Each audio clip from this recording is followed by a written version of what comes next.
Here we go.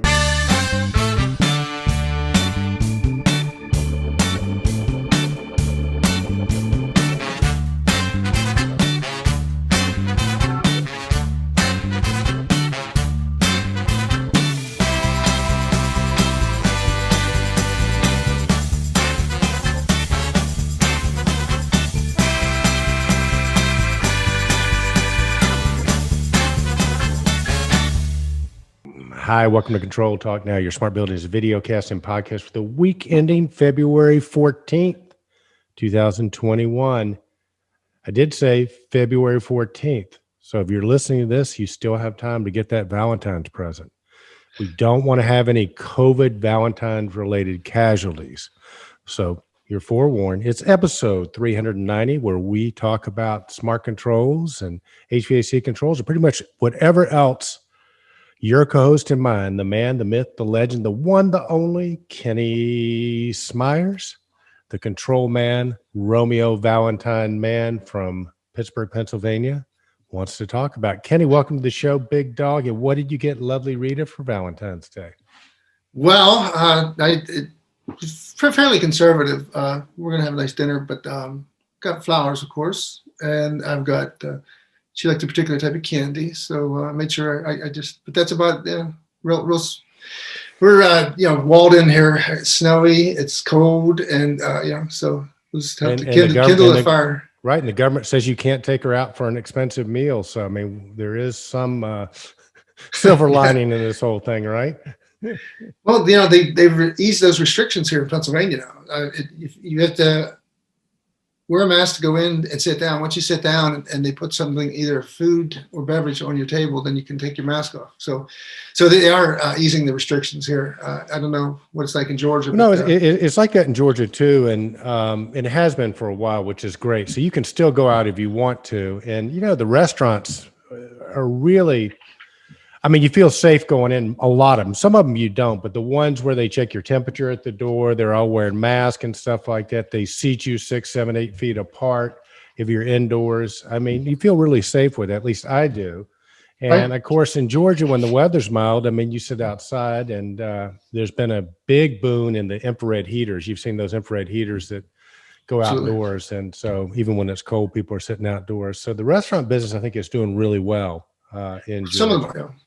Now we've had a lot of those like snow homes, those little, a lot of them are see-through or some sort of plastic or else glass or plexiglass, and then they use those heaters you were talking about, and some of them have invested extensively. They've taken half their parking lot and basically externalized their building, the width of their parking, and so they're always busy because they've got the staff. So I think a lot of people had staff issues. Getting people to come, and work, in the COVID period. But and then the events, high school sports started up again. So they're playing crazy schedules, playing 3-4 times a week. They'll play the same team back to back because they didn't play anything in November and December. I think one of the basketball coaches I know, they're all excited because but it's a wear and tear. If you get somebody, if one of your better players hurt, you have no substitutes, because they never really developed the program during those times that things were really shut down. Well, it's an interesting time, Kenny, and I think we're going to look back on this time through history, and it's going to be a pivot point. And I mentioned to you yesterday, there's a series on Amazon Prime that I encourage our audience to check out called Impossible Peace, Peace, and it's about the 20 years between World War I and World War II. And my goodness, if you didn't, they didn't have the TV on, it's beautifully done. I think it's 8 or 9 episodes. You would think we're in current times. Right. So 1920 was very much like, I think, the year we just had. They called it the year of the doldrums. There was the Spanish flu. There was all kinds of crazy stuff going around. People didn't know what to do. They were isolated, desolated, and very similar to how it is now. But if you look at the similarities, the one thing history teaches us is nothing is permanent, right? It all changes. And so I found encouragement in that. And I think our audience might too. But what's the saying that your great granddad, Aristotle, Smyers used to say that if you don't pay attention to history, it repeats itself. I think it repeats itself anyway, but I think if you're paying attention, it just sort of gives you an edge in terms of sort of how to roll. Well, you mentioned something that was fascinating. I did check it out. I already watched the first episode, and you're right. It's amazingly, we all think we know history, but unless you really truly study it and pay attention to it, you don't really understand the intricacies of what happened and how things were like visible. This is going to happen. There's no way around it. But the stock market, how you said that it crashed a mere 30% and people were suicidal. And imagine like comparing that versus 2008 or something, where the stock market, dropped by 70% or 60% or whatever it was. And so it's an amazing perspective. You get a better idea of, like you said, things don't last. There's fluidity there, and there's change, and that change is not always for the better.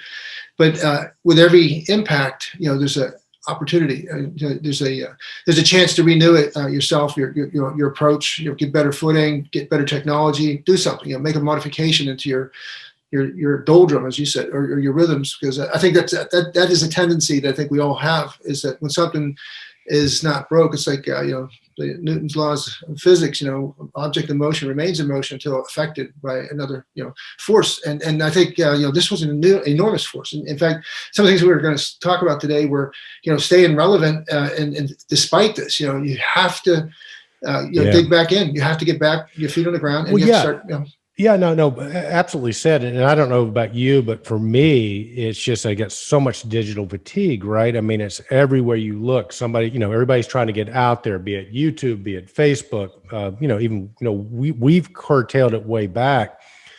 And so it's like, like I said, there's a doldrum. I think people are just burned out digitally. So we're going to talk a lot today about, how can you be relevant, right? How can you be relevant? Because you and I made a conscious decision, instead of doing more, right? Well, what we did, we were going to do less, just because we think that trend right now is this sort of digital fatigue that's going on. So yeah, I think we need to talk a lot about that. And I think a bigger frame we can put things in is, like my teacher, Marshall Thurber, used to say, there are two types of change. There's cyclical change, like the stock market's going to go up, the stock market's going to go down. Business cycles are going to go up, business cycles are going to go down.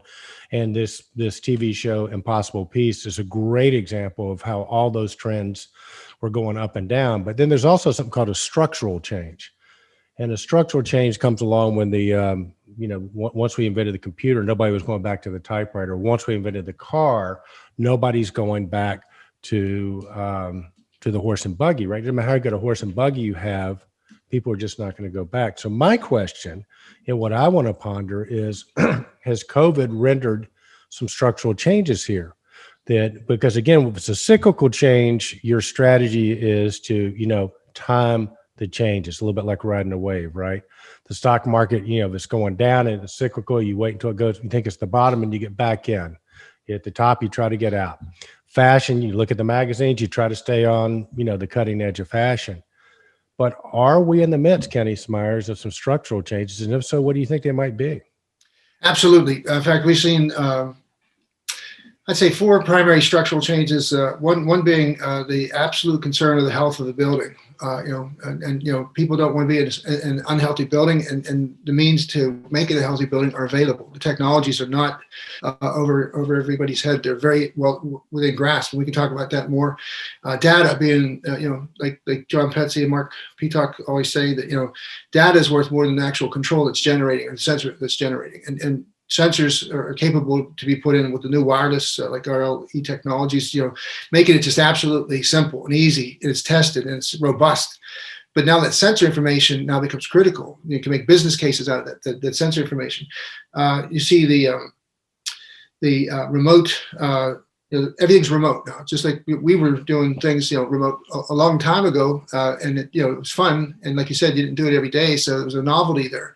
But now that there's three meetings a day, and they're all on your Zoom or Teams or whatever you're using, it gets to be, I don't say tedious or burdensome, but it just, you're not really excited about it. It's and you got to be in a fixed position. So, the remote viewing and remote cooperation, remote servicing, remote business is definitely a structural change. And then finally, I think the educational systems, the also using the digital technologies we're talking about, but you're going to see our approach towards education and learning has been structurally changed, I think. So, just jumping out at you, but I think what's remarkable about it though is what's really important, and the most common issues that face things are still fairly simple and doable. It's just a matter of getting the financial capability to do it and implement it, getting a good technician that knows what they're doing to do it. So I think that although many of the things that we faced during this COVID period caused disruption and caused an enormous derailing of normal business and normal life, getting back into normal is doable. So I think, especially now these we started to hear some more good news about the immunization thing, getting more availability and better distribution of it. And so I think we're going to get an opportunity to come back, but we won't come back the same way. It won't be the same world that we were in when we finally get fully implemented. People start traveling again. I love seeing the commercials from South Carolina and in Georgia, even in Florida. But we're open, we're waiting. When you got the time, we got a place for you, because just that whole attitude and that whole disposition towards that there's a relief coming. There's a sunset. That for right now it doesn't seem to be visible. Well, no. See, maybe. See, to me, I think we've seen the worst of it. I think it's always darkest before the dawn. I think we've seen the darkest part, and I see light at the end of the tunnel coming. And I think, getting back to your point, you hit on some really good points. I think some of these things are going to stay with us. I think the remote working is now a fact of life, and I think before COVID came along, we talked a lot about how the younger workforce wanted to be able to work remotely anyway. And now companies have invested in the ability for them to work remotely. So I think we will come back to the workspace, right? Mm-hmm. But I think not maybe 100%, meaning that, I think if you leased 100,000 square feet before, maybe you're leasing 25 or 50,000 square feet. You're still going to have your, a physical location people can come into. And I think that is really good for our industry, because I think we're going to see more and more hoteling type things. I don't think, if you're going to reduce your space, if you had 500 employees before and you had 400 offices, maybe you still have 500 or 600 employees, but maybe now you have 100 workspaces that can be scheduled through our technology. And, so I think it's going to bode really, really well for the building integration folks. I don't think the HVAC stuff's going to go away. You're still going to have to repair your HVAC product. So the service contractors are going to do really well with that. And it's also the opportunity to get back to making your building safer, right? Which is, can we, install UV lights? Can we install ionizers? How can we get the ventilation? How can we document that? Which, by the way, is a really interesting piece, Kenny, the documentation, because I've talked to several of my integrators, and you got this great technology like, UV lighting or ionization or whatever.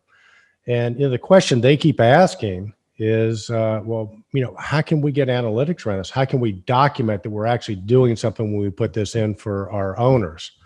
And the conventional response is, it's just science.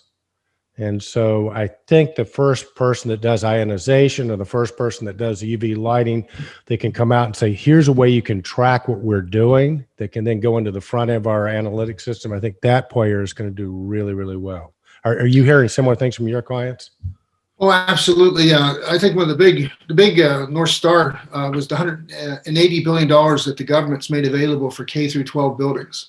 And there were 5 primary, areas that you were supposed to spend this money on, or it's allocated to be spent, is, the filtration, ventilation, temperature and humidity, ionization, and UV. So they've actually spelled it out. And, and we know that to your point, ionization, is probably the most efficient by square feet. In fact, it is.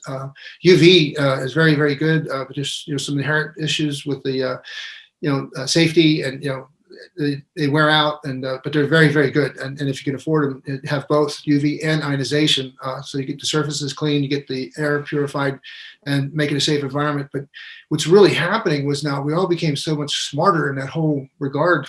How ionization is created, how information about the ozone. How about now you can actually put a measurement on the wall to see how many ions, what's the status of your air. So you've got all these technologies that now, to give your testament to what you're saying, how do you prove it? Well, now there's easy ways to document it. You can put a wireless sensor up, and integrate it into your system, seamlessly, for a couple $100, and that now gives you constant, accurate, updated information. The sensors are smart. They talk to you. They let you know what their battery strength is. They let you know they're sending and receiving. So some of those issues that pushback against certain technologies have been alleviated. Now it's time to use them, and use them effectively, for those very direct purposes that you were talking about, to document that. And well, in K through 12 is a no-brainer because you've got the money for it and you got the kids there. But again, you're a big property management owner. You've just taken a big hit over the last year, and now when people are renewing the leases, maybe they're not renewing the whole thing.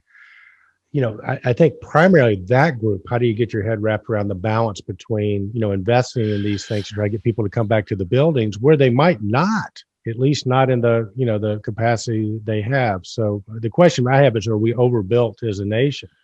No, no, we're not. And again, there's a concept that they were saying. I was watching this video series about real estate and buildings, workplace, and smart cities, and how they're all tied together, and how obviously there's been a big shift. Like New York, they take Austin, Chicago, New York,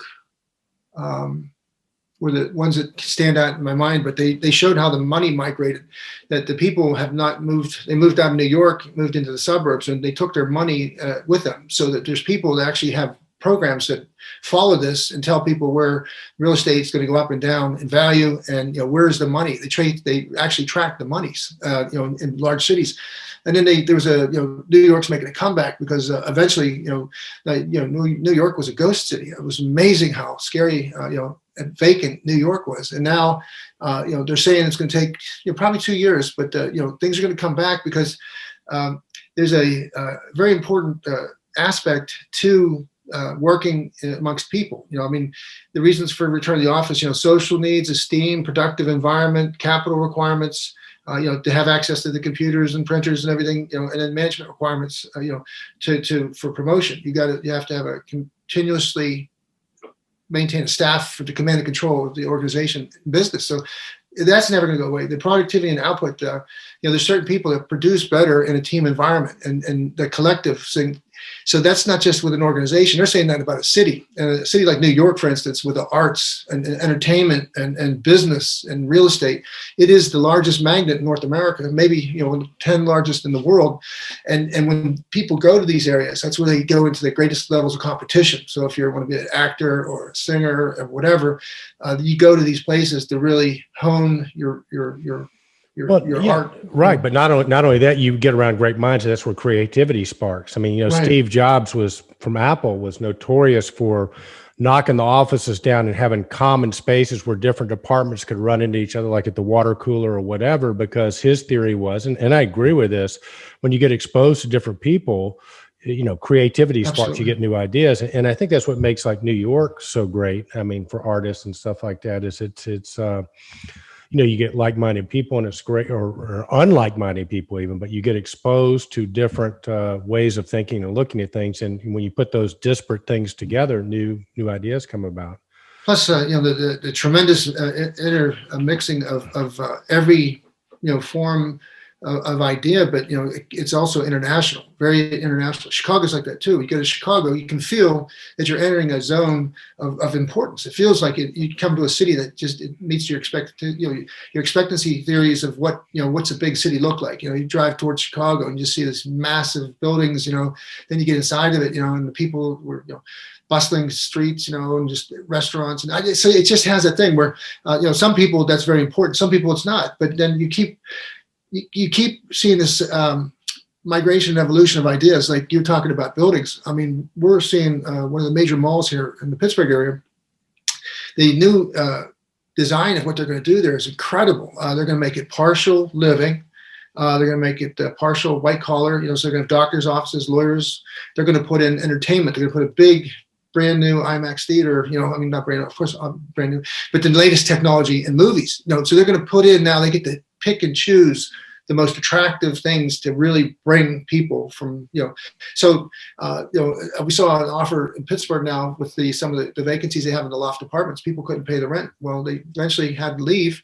And so they have all these empty spaces. So they're actually selling, pay 3 months, get 4th month free. They're doing sales and deals to get people to move into, the buildings that now are ready for occupancy. They've been remodeled, they've been upgraded, they've got the latest and greatest, amenities that you pay to live in the city. So and you've got a lot of corporate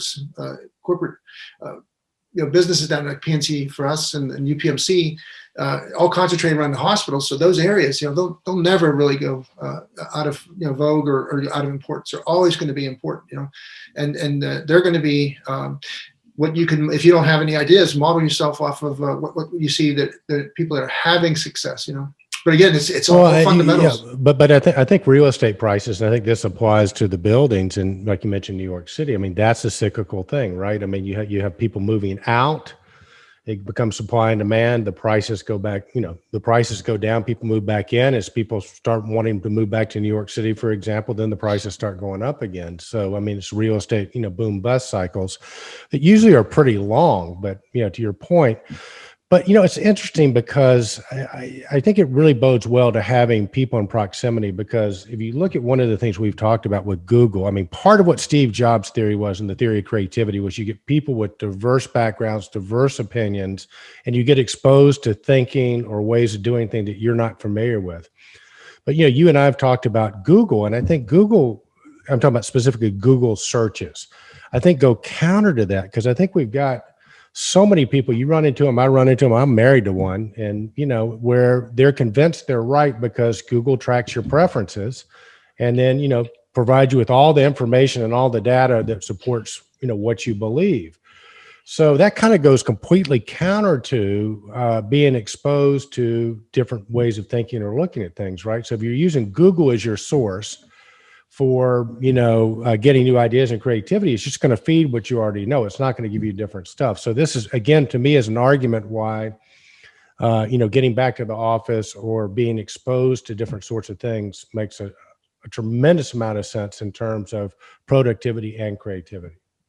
Well, and you just hit another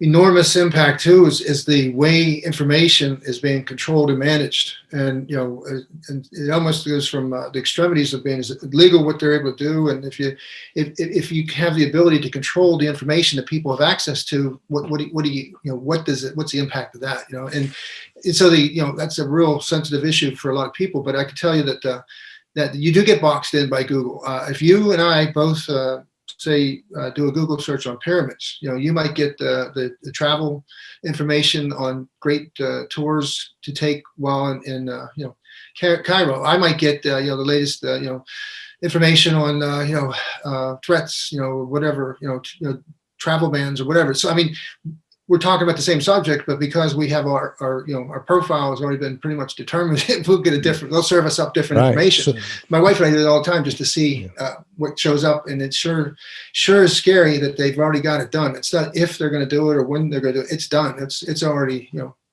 it's already in full gear. It's running full speed ahead, and it's controlling our lives. Well, it's scary, Kenny. It's very scary. So everybody's convinced they're right because they can back it up with Google. But the other thing that social media has taught me is you can pick any subject and you can find an expert that will have completely different opinions, right? So it's what is truth? That's a struggle and knowing what's real. But I tell you something very interesting, and I'm not a financial advisor, and I don't necessarily advocate this, but I think we might be seeing the death of Facebook here. It's very interesting, and let me tell you why I say that. Because Apple just came out with, Facebook's big revenue model comes about the fact that they track what you do and what I do, and they sell that data to companies so they can market, right? So they know more. I mean, they're really sort of following us around, and they're giving us Facebook so that they can, learn about us as consumers or whatever, and then sell that information. Apple, apparently, with their new OS, and I haven't completely checked this out yet, has come out with something where you can turn that tracking off. So that basically means that if you're coming to Facebook through an Apple product, they can't track what you're doing. So they can't sell it. So their revenue model is getting ready to just be completely bypassed, at least a big part of the revenue model. So they're either going to have to reinvent themselves or die. Now, there's a big lawsuit, Facebook saying, you can't do that. And Apple's saying, well, no, it's our platform. We can do whatever we want to do with it. So it sort of also feeds into what you were saying earlier about, the information is more important than the sensors. So I think that might be another trend we're going to see, which is going to be very interesting. I think people are going to want to be tracked less. They're going to put more of a value on their privacy.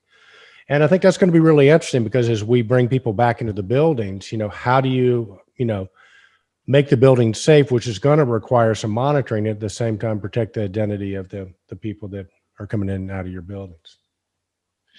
Well, that's so big of a subject there. I know we're far off the beaten HVAC path and building automation path, but we can dovetail this in very easily to some of the benefits of the intelligence gained by tracking people and the dwell time they spend in front of a counter, or how many people are in what zone at what time, and how many people leave the building Friday at 3 o'clock instead of 5 o'clock, and you can start cutting back on your energy loads, and so I mean it's a seesaw, and there's some of the very important benefits that we gain. I think if people believe that they can.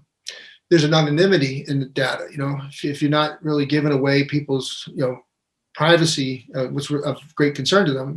I think especially when you get into children, you start getting into when people, the real benefit of tracking, it doesn't occur to people our age. It occurs to people that are in their probably early teens, because there's your lifelong customer. So Walmart was famous for something they do, is they track purchases, and when you buy something, then you start getting coupons in in the emails or whatever. And the thing is that they've actually figured out through algorithms that they know if this person, a woman goes through her first pregnancy and buys her diapers and everything at Walmart, they got a customer for a long time, and they protect that. They pursue that heavily. So on one hand, it's like scary, but on the other hand, it makes perfect sense. And if you were the marketeer, or you're in the business model making for Walmart's business cases, you're going to want that information. You feel like you have a right for it, and then you can almost justify it that you're actually providing a service, even though it wasn't requested and the people aren't aware of how it's being formulated. They're actually getting a very well sought out menu of products that they need, so that it reduces their time, it reduces their wandering around the store. You can go into a store now and be driven by beacon connections to exactly where you want to go, and when you're there, you can actually Giant Eagle.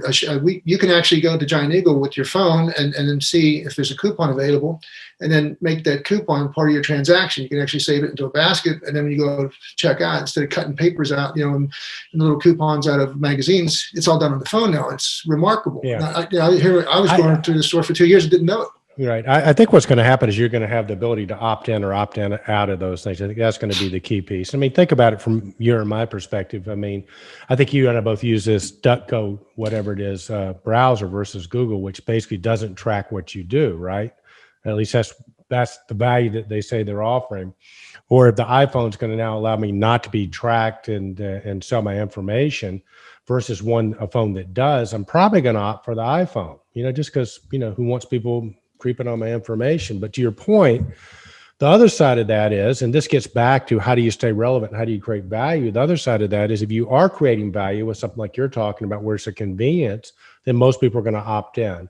And my point being is I think we're fast coming to the point where you're going to be able to opt in or opt out of that. And I think if you are not doing that, I think it's going to be really interesting. I really think Google and Facebook might have seen their bigger days. So we'll see. I don't know about Facebook. I think Google, especially the investments they're making, and getting into other business. They're getting into space vehicles now, and they're falling. I mean, it's just, I think they're too big to we read that book 4, and remember it was Amazon, Google, Facebook, and was it Apple. Microsoft? It was Apple. Yeah. So it was the first one to get to $1 billion, right. $1 trillion. There's a T algorithm first, and I think 2 of them achieved that and fell back and went back and forth. Apple and Amazon both went over $1 trillion. But the reality is, again, and I always think of some of the interesting presentations we've seen over the years at HR and some of Ken St. Clair's breakouts were that, everybody's looking at the high-end technology and artificial intelligence, but the reality is that, the buildings that we work in, or the cities we live in, and the buildings that we're servicing, they're still, they're not using any technology. So despite the fact that this is all available and make a big deal about, the greatest examples of these things, and the case studies involving the greatest levels of integration, we still have that thing with light litter. I mean, I still get just enormously upset. Tell our community about light litter, because they might not remember. Well, light litter was something that we came ago. Yeah, it was like we were driving around and we were doing a lot of building surveys, and the lights are on the highway for miles and miles, stretches of miles, and then we started tracking. In broad daylight. I believe we were in Atlanta, and the post office had its lights on. I mean, every other building seemed to have some sort of a wasted light. And it was like, we said, man, that's like litter. I mean, if that was a fire hydrant and the water was shooting out of it, people would call the fire department, police, and report it, and you'd be all upset and agitated. But if you drive by a building at night that's fully lit and there's nobody in it, it doesn't seem to bother you. And well, more so if the outdoor lights and the parking lot lights being on in broad daylight when the sun's out and searing sun, and you got all these lights on. We were in Los Angeles and saw it too, and it's like one of the cities that you think the people energy is precious, and they actually have they actually came up with a code that you can report people that are with water. If you were watering during the water shortage periods, you could report the guy on a whistleblower, or the person watering their lawn or washing their car. But you're right. So we were having fits about that. Remember, in some of the gas stations, we went in and asked them, why is your lights on? And he said, what do I care? I mean, I said, all you do is, bill. The intermatic timer or whatever it was, the power went out, so the lights are coming on during the day and not on night. It's just so so when you have this kind of a paradox, and you have this bipolar approach towards we have massively integrated intelligent buildings, and then we have buildings that don't even have thermostatic control. In fact, the 6 most common HVAC problems are just a general lack of maintenance. So you put something in, it's like a car. Our new cars, as soon as you go 1,000, 2,000 miles, you start getting light indications saying your service is due and 400 whatever the mileage was. But it's incredible. Your oil, everything's talking to you, telling you you need to go get service. But buildings, they don't do it. The craziest thing is people still have dirty filters. The thermostat settings, the things that are programmable. And then just the damaged or dirty coils that are producing some of the stuff that we don't want to talk about. We want to help clean those. Get them steam cleaned, and then put some ionization and UV in there, and then keep it clean. But because you're purifying the airstream that's going out into the spaces, the built space that people are concerned now. So it's all relevant, but to get to the crux of the matter, it's the simple things that are fixable that are still being ignored. It just seems to be a perplexing issue, because like you say, if you're an HVAC service technician and you're good at what you're doing, you got more business than you can handle. But it's not in our world where distribution, the parts and smarts are available and accessible through 1,000 different terms of competition, especially the internet. And but the smarts are not. The smarts are what's really the important aspect of putting it all together, and filtering all the potential possibilities and solutions, and giving people bunch of pretty presented. No, to your point, Kenny, and this gets back to a trend. We've been for many years, advocating that people should get into our industry, right? And you hit on a really great point. Here's another reason why. Elon Musk has his way. If you're an Uber driver or a truck driver, you're probably going to be replaced by an autonomous vehicle that drives itself, right? It's going to be safer than we could ever be and whatnot. I mean, whether you believe that or not, that's a trend that seems to be going on. Artificial intelligence is going to eliminate a ton of jobs for lawyers, because they can do the research quicker than you could hire. I mean, there will still always be some lawyers, but you're not going to work your way up as, doing research, because there's going to be an artificial intelligence bot that's going to go out and do these briefs and all this kind of stuff. Contracts, again, get back to the legal profession, other things, forget about it. Blockchain's going to eliminate a lot of that. So technology is going to bypass so many things that you would think are untouchable in terms of careers. Bankers, yeah, I don't know about that. With things like Venmo and PayPal and cryptocurrency, and again back to the blockchain. I mean, banks are going to change. So those type jobs, I think, are going to start to decrease. But the one thing nobody's figured out yet, and I don't think they will, is getting somebody that can come in and change your filters and clean your coils and make sure your HVAC works. I mean, I think it might be one of the few professions that's not going to be bypassed in our lifetime versus our kids' lifetime. So, to your point, Kenny Smyers, I think we've just got a tremendous energy that checks a lot of the boxes. We make a difference in terms of the environment, in terms of saving energy. We take care of people's workspaces, and machines can't do that. And I don't think they are in any time in the foreseeable future. So get the word out. Let's get some more people in our industry. Right. Well, I think, but you can take advantage of the diagnostics, and you can take advantage of all the, the data we were just talking about that will basically, predict when you're going to have a failure, because, some of the incredible technologies of passive logic was, they went kind of quiet, but I think they're still building up some momentum for a huge release. But I remember when Troy explained to us that, you can actually import, you can bring a pump, you can make it, aware of itself, aware of what its optimal performance is, and it can compare its performance against what it should be running at, and tell you that it's got a problem, tell you that the impeller needs replaced, tell you, that the bearings need some help. But so the incredible intertwining of the best and worst of situations is that, so we talked about that with privacy. We talked about the tracking thing. There's good aspects to it and bad aspects to it. We're talking about data, the tremendous amount of it and how much of it's relevant, and how do you parse that data to make a good to make it beneficial to you. But somebody's still got to go change the bearings. Somebody's still got to change the pump. Somebody's still got to change the filters, and that's my point. And so it's going to be easier to get in this industry, because with the diagnostic tools, you're going to be able to be effective much quicker. It's not going to take you 5 years of apprenticeship before you can be really effective. I was trying to get to the driver. Is that you still need to have people. You still need to have the technician. You still have to have the person that can that has the ability to apply the technology and understand and troubleshoot and fix. And that's just we talk about that Renee Joseph white paper she did back, I think it was 2017 now. It's a couple of years, but that's still relevant as can be, that by 2024 60% of our HVAC industry is going to retire. Yeah. And that was across the board. That was factory people, that was product managers, that was service technicians, that was facility managers, that was distributors, it was contractors. And you know what? It just seems so evident to me now that we're going to really truly approach a crisis point where there's going to be a shortage, to the point where it's just you better learn how to do some stuff yourself. Well, yeah. So if you're an HVAC tech, you're going to be able to charge outrageous rates, probably more than your doctor. So Kenny, I've got an idea for us. Let's start the first private trade school. You got these kids, we make them wear little uniforms, but not ties, but like uniforms, and we teach them how to service stuff, so that by the time they're 16, they can leave home and start their own career and make a ton of money. What do you think? Well, again, I was reading about this, just the constant, everybody's talking about it, but again, the efficacy of all these programs, in measuring, universities, that's one way to go.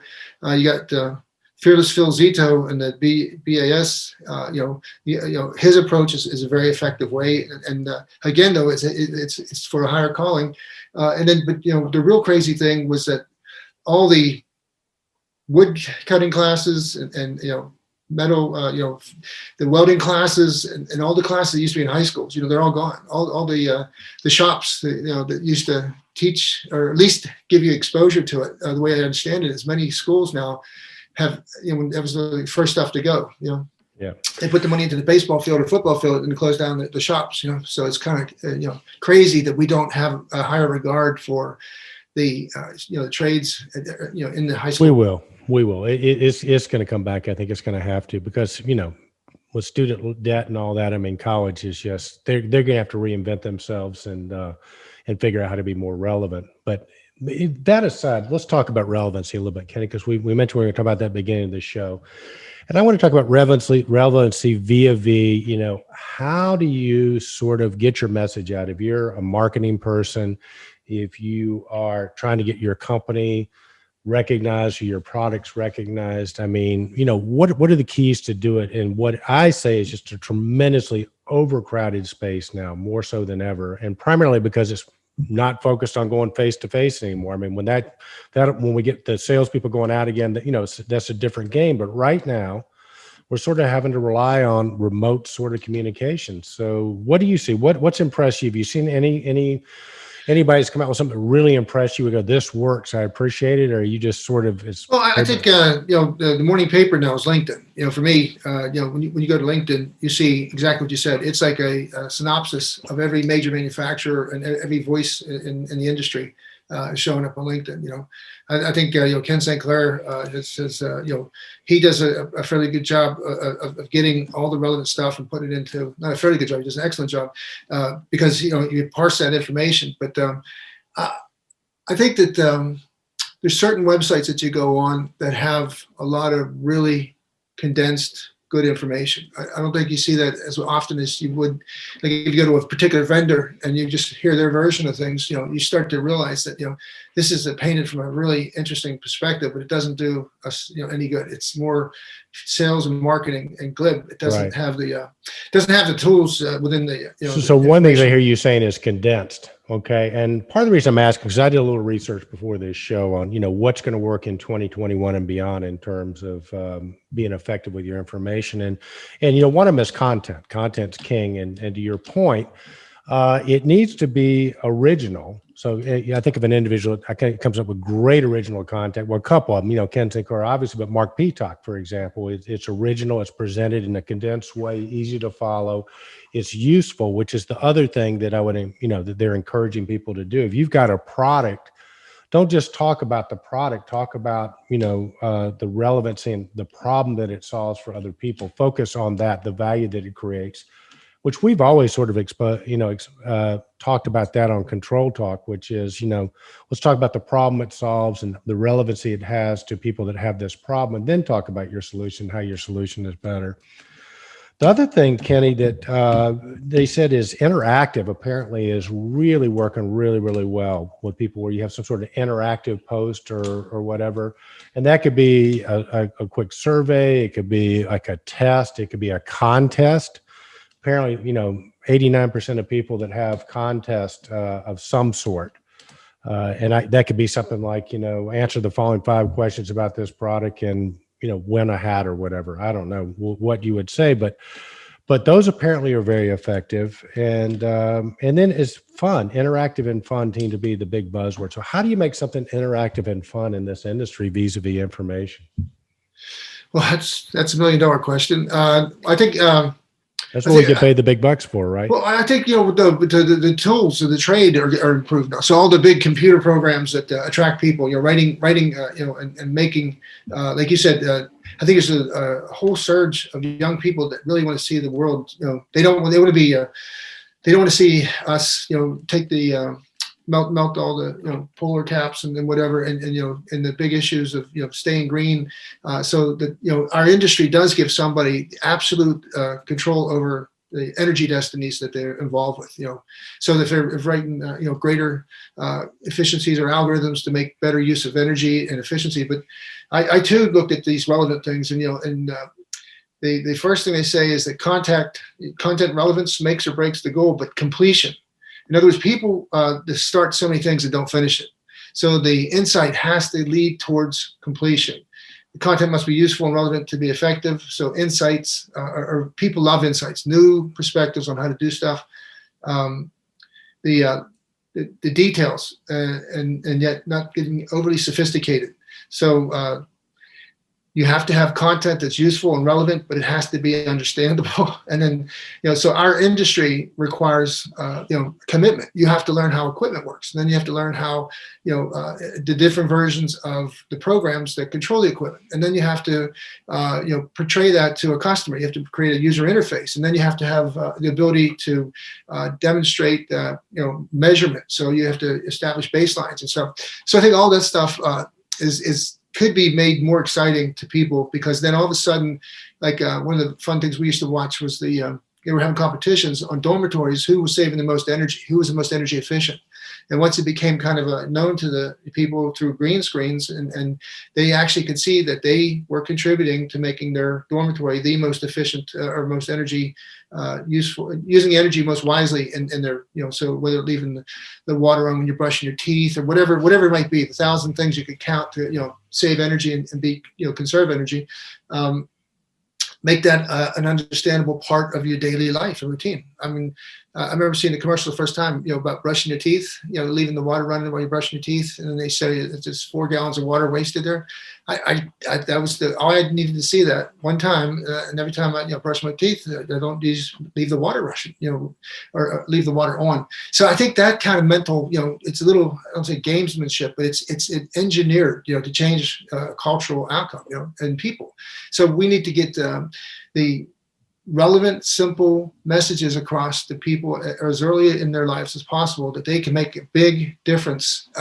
Just like a purchase of a car. You buy a car or you buy a truck, and you look at what the miles per gallon rating is. You're making a decision of how you feel about energy and about fuel. Now, if you need a truck to tow haul things around or tow things, that's a secondary consideration, because you're probably looking at horsepower, capacity, and loads. And so I think that's you got to keep engineering that, using those relevant things you just said.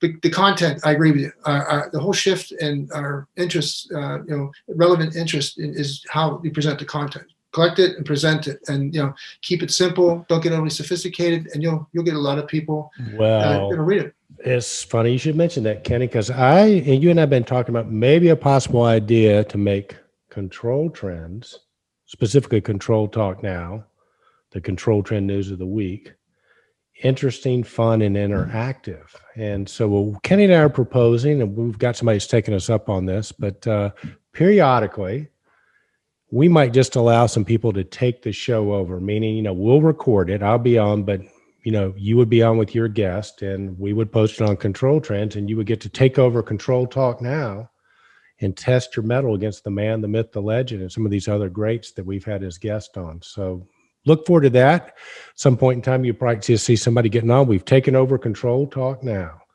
And if he looks like Mark Peacock, well, it's probably because it's Mark Peacock. But anyway, Kenny, so there's that. And anything we want to talk about before we roll out of here, because we've been on for a while. No, again, we'll see how people will be patient with our bantering here. But, again, I think your less is more theory has been very effective. The people that do pay attention to what we do on Control Talk Now probably appreciate a break every once in a while from a constant, a reminder. But no, we had some really good things going on. Tritium had a big announcement that their Tritium talk that came out last week, February 11th. There's a lot of things happening in the Niagara World. The 4.10 feature sneak peek was very good. Ken St. Clair hosted his annual Connection Community Collaboratory with your help, and he was grateful that you were able to help him in his 9th session, because this was the first remote version, but it came out pretty good. There was Mark Peacock joined John Petsy, Troy Davis, and George Thomas. And George Thomas really looked good. He's retired now, but he's still looked great, didn't he? I loved him. He just got you talk about messaging. I mean, the guy is so smart and so cool, and yet age doesn't make a difference there. Smart Data Showcase. We had a nice post up there from Realcomm Data Analytics Case for Study. So again, some of the very important applications of what we were saying, how people use data. LinkSpring had a e-news February update that had a lot of good information in there. Haystack, Project Haystack generated another connections edition, and they're calling for articles and advertisements for the advertisers for the Haystack 10th annual celebration, 2021 issue of Connections magazine. So if you're interested, please hit the post, and that takes you right down to Robin and her contact. And then ACI had a nice live webinar again on air quality, and so solutions and questions. So it's just another week in the neighborhood. Well, it's good stuff, Kenny. And just to sort of put some analytics around this less is more theory, which you and I've tested. So we've done less shows than we have and yet our podcast numbers have almost doubled. So it seems like less of us is a lot more of us. Well, it's another thing you learn. Again, who would have thunk it? But anyway, Kenny Smyers, with that, buddy, let's not wear out our welcome. Let's hit our outro and go. Hey, we appreciate you guys tuning in. Remember, be bold, stay in control, and stay relevant. Indeed, Eric. Indeed, Kenny Smyers. All right, man, go enjoy the rest of your Valentine's Day. Me too.